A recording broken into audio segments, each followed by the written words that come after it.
because Africa was born in me. For me, this expresses the centrality of ideology, right?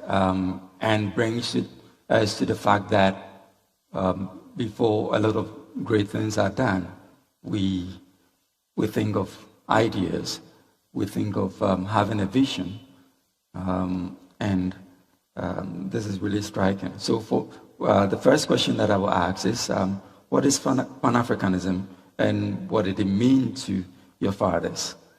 So we see ladies first. Okay, by all means, yes. Good afternoon, everyone. And just before I start, I want to say how impressed I am with Afri-Exim Bank, that they would include a session on Pan-Africanism in a gathering really that's more concerned with finance, investment, and entrepreneurship. And I think this is something they have to be commended for, because in whatever we do, we have to be guided by a set of principles and ideas. And I think in this case, in this forum, if we have African entrepreneurs who are seriously Pan-Africanists, if we have African bankers, if we have African financiers who are serious Pan-Africanists, we will go a long way in solving many of our economic problems. So, our father used to say the problem might be political, it might be economic, but the solution is political. And I consider that thinking, ideology, ideas has a lot to do with politics, with how we think. So we were talking about what is Pan-Africanism. I know to some people it's an ideology, a movement, and if I recollect our father's definition of it in one of his books, he defined it as an objective to be reached, a project which we must work towards, and that's the total liberation and unification of Africa. And as you very well quoted, to serious Pan-Africanists, Africa is the whole continent, the Caribbean, and everywhere where there are Africans. North, South America, Asia, Australia, wherever there are Africans, wherever the African family is. As your father said, Africans abroad, they are Africans and they belong to the African nation. So we consider Africans as one. And our father lived this experience. He actually took a very unusual decision to marry a woman from North Africa at a time when the North and the rest of the continent were not very familiar with each other. So that Pan-African marriage, if you will, was a product of a mindset to bring our countries closer. And indeed, yes, I can see my Egyptian brothers and sisters here cheering.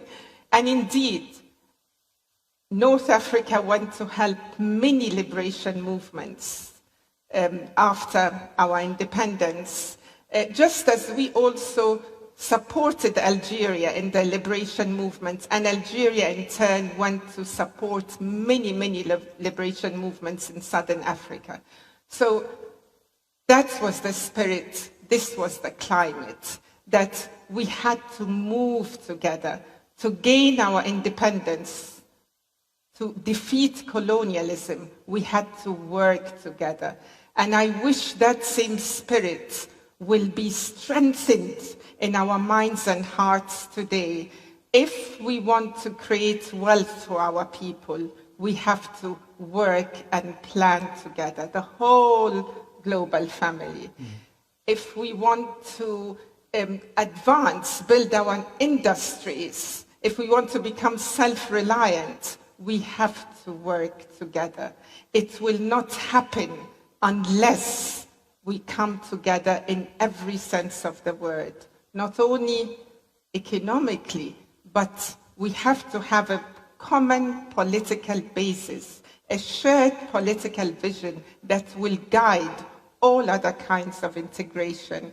And I think when our father was talking about Africa being born in me, I think he might have been talking about a certain mindset, a Pan-African mindset, a certain consciousness. And it is something we have to work towards. It might not be something we are necessarily thinking about unconsciously, but for the sake of our progress, for the sake of our advancement, we need to inculcate and imbibe ourselves with that spirit of Africanness, working together, planning together, and building our industries together. And I'm so encouraged by what I'm hearing and listening to today, because it means there is hope.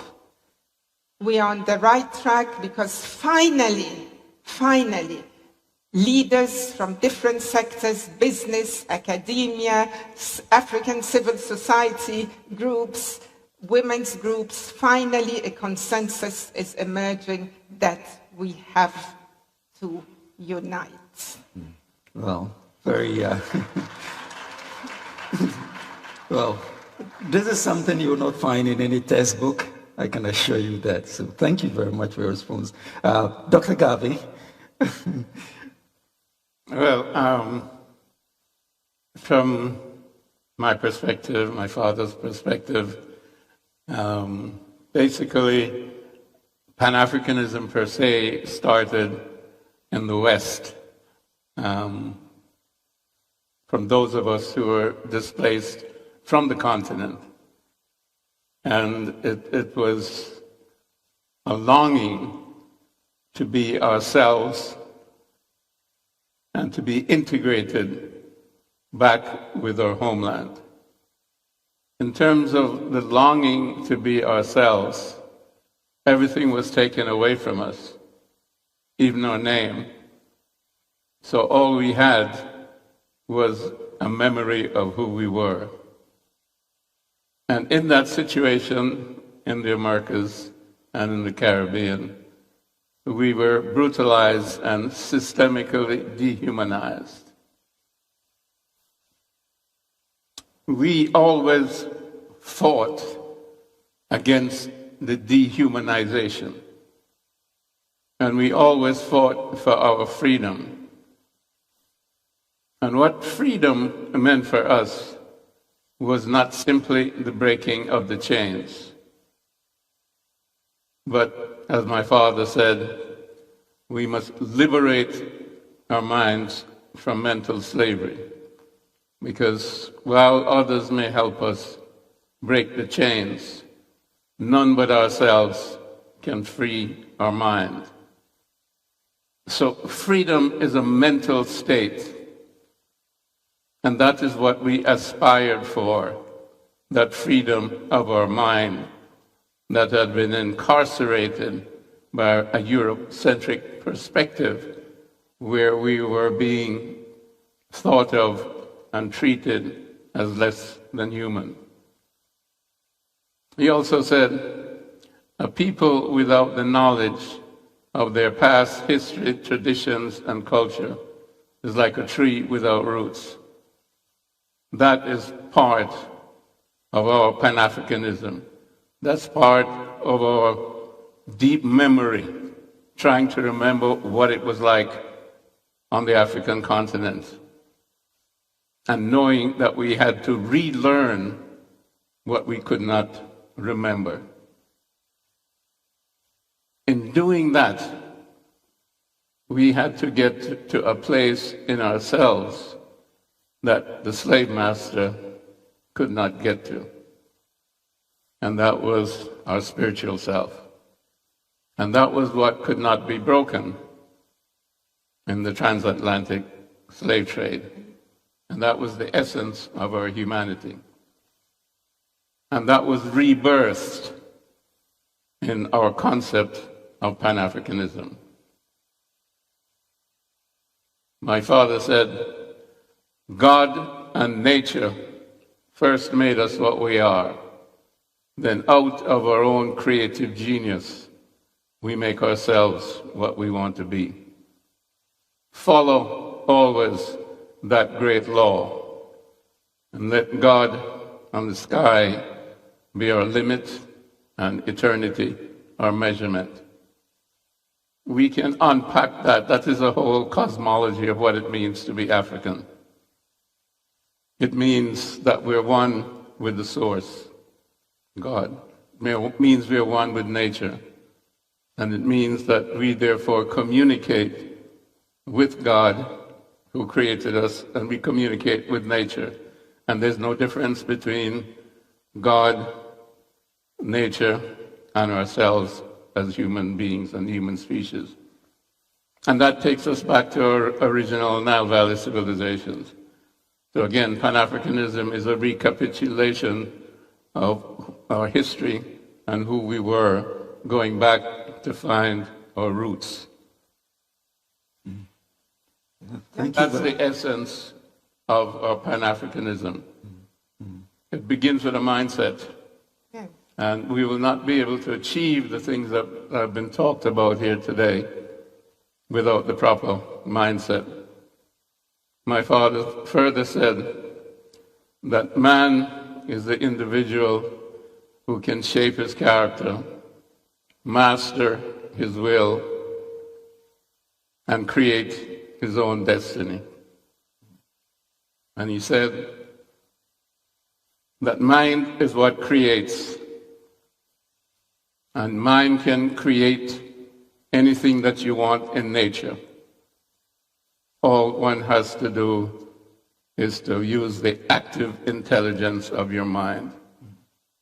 So that's the basis of Pan-Africanism. We are connected with the universe. We are connected with our source. We have the capacity to be able to do what we want to do for the benefit of ourselves and others, because he also said, what you do that is only for yourself goes no further than yourself. But what you do for others goes all the way to eternity. That's another aspect of Pan-Africanism. And that's part of the communalism, if you will, that's so intrinsic and endemic to Africa. And Julius Nyerere spoke a lot of that in terms of Ujamaa and in terms of Ujima and so on. So our Pan-Africanism is rooted in our African source, and it's rooted and it has given birth to the ideologies of the Kwame Nkrumah, the ideologies of Kenneth Cowan, the ideologies of Julius Nyerere, and all of those who have tried to shape Africa in the post-colonial era.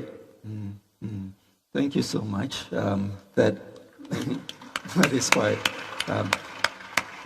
which actually leads me on to the next question that I wanted to ask.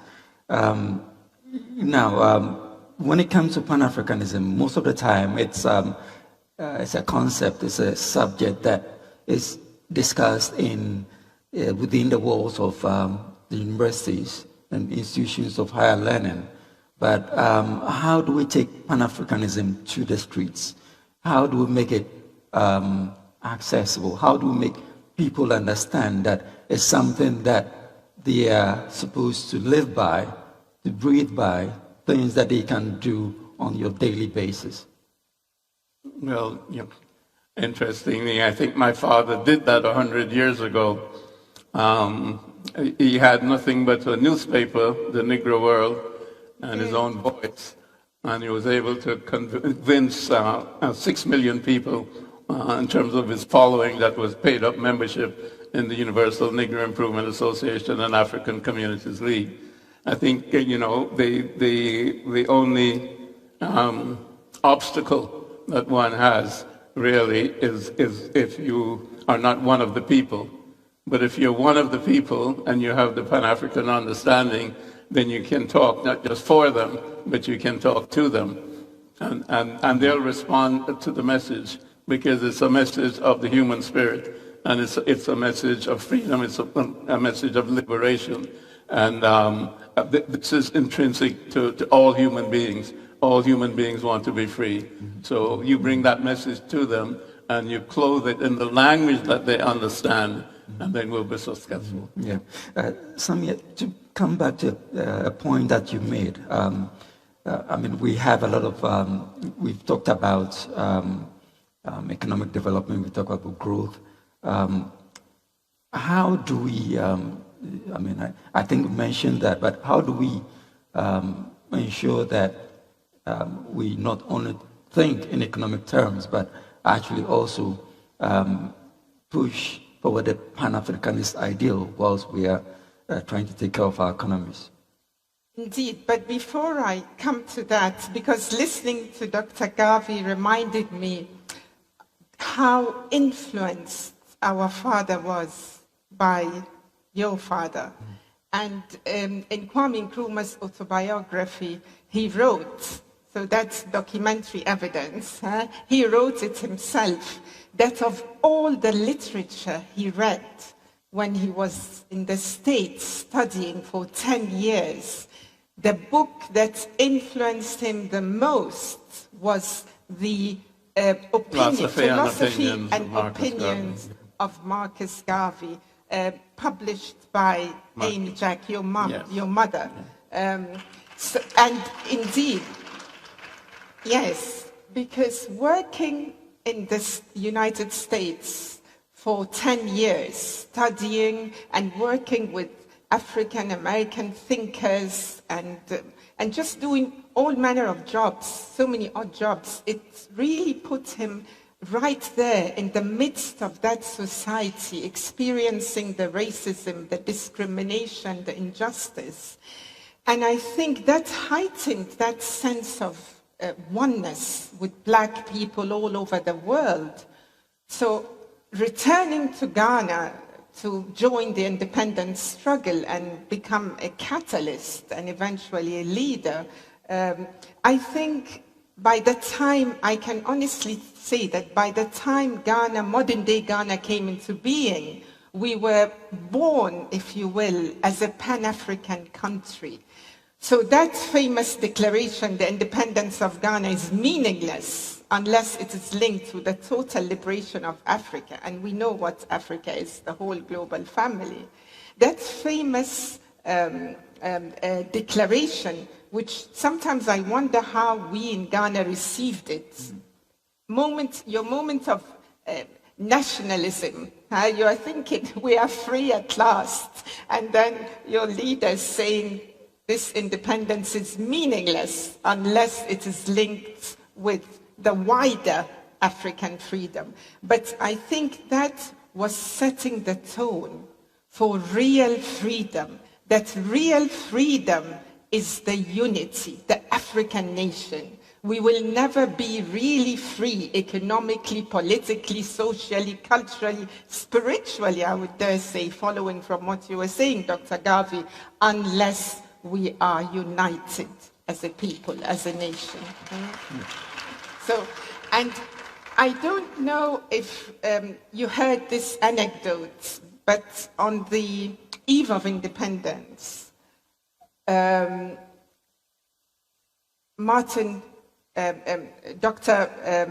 King Jr., Martin Luther King Jr. was here, and the head of the official American delegation was headed by President Nixon. Well, he was not president at the time, Richard Nixon. And as the story was told to me, that after Kwame Nkrumah declared independence, and there were all these celebrations, the fireworks, and, everybody erupted into dancing and chanting. Richard Nixon sees a black man standing in front of him, and he taps his shoulder, and he says, "So how does it feel to be free?" And this black man turns around and says, "I wouldn't know. I am from Alabama." And it turns out to be, the story has it, that this black man was no other than Martin Luther King Jr. But the interesting thing about this story is that these two men met, and there's evidence, pictures. They both were here when Ghana was declared independent. They met not in the United States of America, but in Ghana, small Ghana, 1957. So that Pan-African Center made us a haven, or made us also a center of Pan-African activities and Pan-African pride. And we were so impressed and influenced by Marcus Garvey that we had the black star in our flag. And those same colors, many other African countries went on to include them in their national flags. We had our fleet, the Black Star shipping line, fleet vessels, ships, named the Black Star Line. So it was almost as if Marcus Garvey was reincarnated symbolically, the symbol of black pride and power. We had our black stars, our football team, our black sticks, our hockey team. So that influence cannot be denied. It certainly cannot be denied. And it is what spurred us, I think, on to have or reactivate Pan-Africanism right here on the continent, in African soil. And now in all this, I forgot your question. But so the question was how do we, because we have all these, talks about countries' economies and how to, create of course, at the heart of this is the idea of the linkages, right? Certainly. The things that keep us together. Yes, and I think there are a number of things. I think number one is I would like to see us going back to study or become familiar with some of our indigenous, our African philosophers, our African thinkers, our African intellectuals. The list is endless, aside from Kwame Nkrumah himself, because he wrote profusely and he was a thinker, and I would also consider him a philosopher with his conscientism, his philosophical conscientism, which was his idea, the concept on which he based his ideology. And we can come to that later. But there's Sheikh Anta Diop, there's Theo Obinga of the Congo. There are so many, Willem Amo, there are so many. So I think going back, recovering, those writings, recovering those ideas is essential. And what a joy it would be if we could have them in our curricula, I think it would help a great deal, because from an early age we would be exposed to these ideas, and it wouldn't be so strange that we wouldn't discover Pan-Africanism at the age of 40 or 50, but from childhood, from the moment we start our schooling. And what I find very interesting in our initial talk about unity, because Pan-Africanism in action really is trying to unite our separate states. What I find very interesting is the original concept of African unity, and that was not to separate economic integration from political unification, okay, but to somehow have them all discussed. So when Ghana introduced the concept in 1963, we said that let us have 3 objectives that we find common ground on for our states. All the rest, every country can have its independent authority and at its discretion.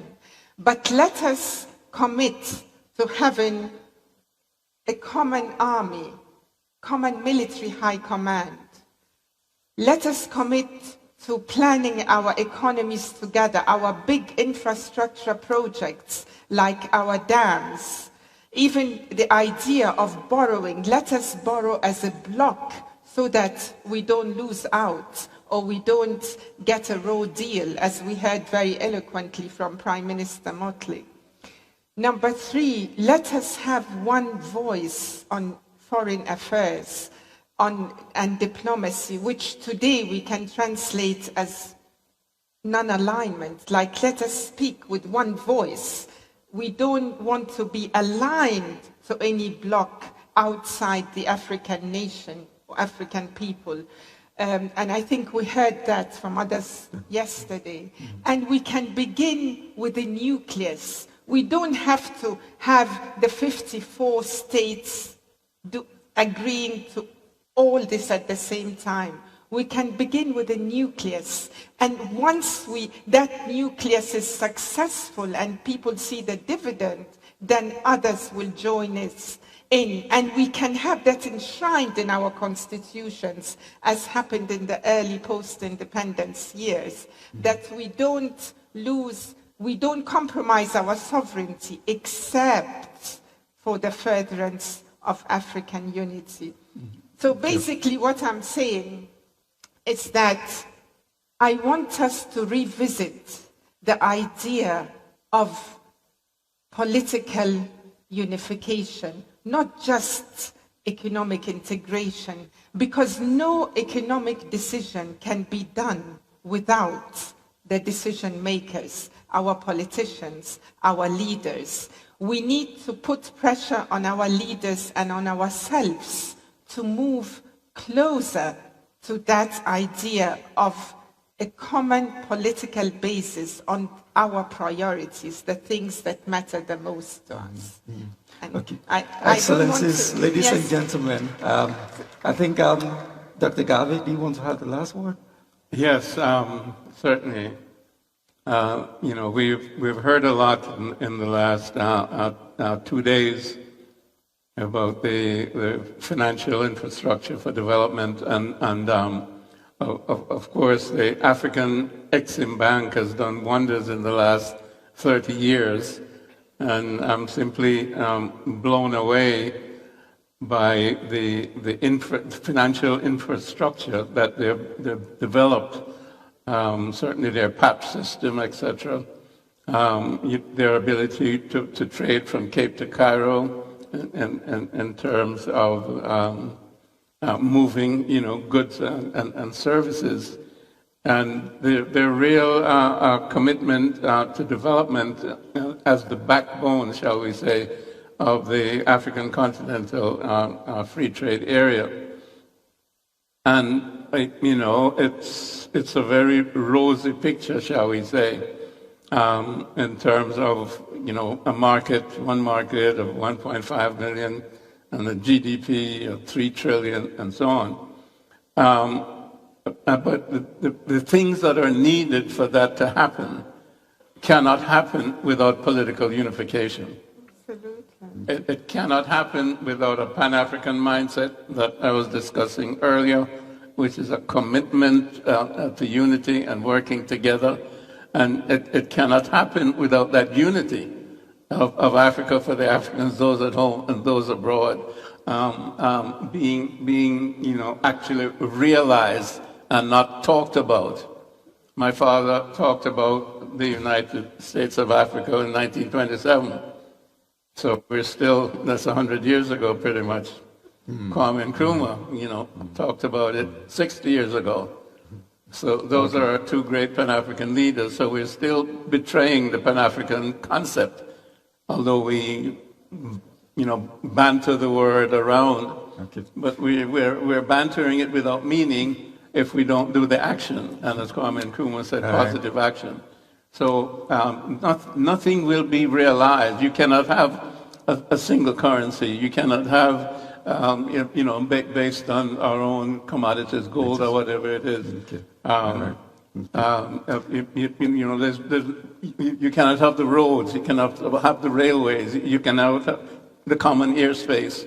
You cannot have any of those things without the political ability to sit down and draw it on the drawing board and then have the country follow the plan for development.